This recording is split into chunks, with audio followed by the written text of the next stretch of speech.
ye muziwe emisango nambe mu kibiina oyo Paul ne munne Nandala be bazibe emisango ababiri neera emisango gye tulina egijjuza akasero ku kibiina awo egirinza olukiiko olukulu olw'ekibiina lusalewo National Delegates Conference abo wabiri osanga Paul ne Nandala osanga muga gumu ebiro gulimu others still at large omusanga olusi yekanya nosanga n'omulala ng'omwawo ne Paul ne Nandala A1 A2 kakati mu kwagala okugula ensi ku ekyo aleetawo kino kitwala omunaku baani abajulizi abakulu mu ebyo abantu kati nabo kambateeka ngambe nabo mbaguddeko emisango nerimbirya nti yatulonda ko atalina buyinza bulonda neeke memba wadde omu takisobola neeke eronda ate neeke alonda yaba nina n'obuyinza obugoba nagenda mu maaso n'agamba nga bawulize emisango nga bamuwulize emisango gyabwe nga giwulizibwa ngenda kulonda abalala obuyinza bujja atabulina so ebino byera bigendererwa mu wano baka kukanga Lord Mayor bagambye Munyagwa gwe banyaga gubalakidde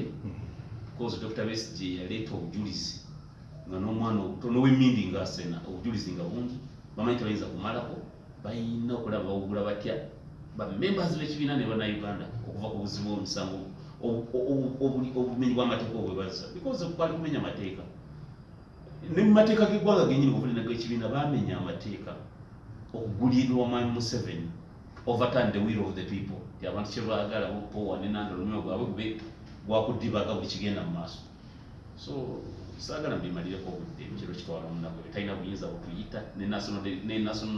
ne disciplinary committee teriiwo kuba talina buyinza bugironda kuva 2017 tetufunako delegates conference ereetedde kulonda disciplinary committee talina buyinza obwo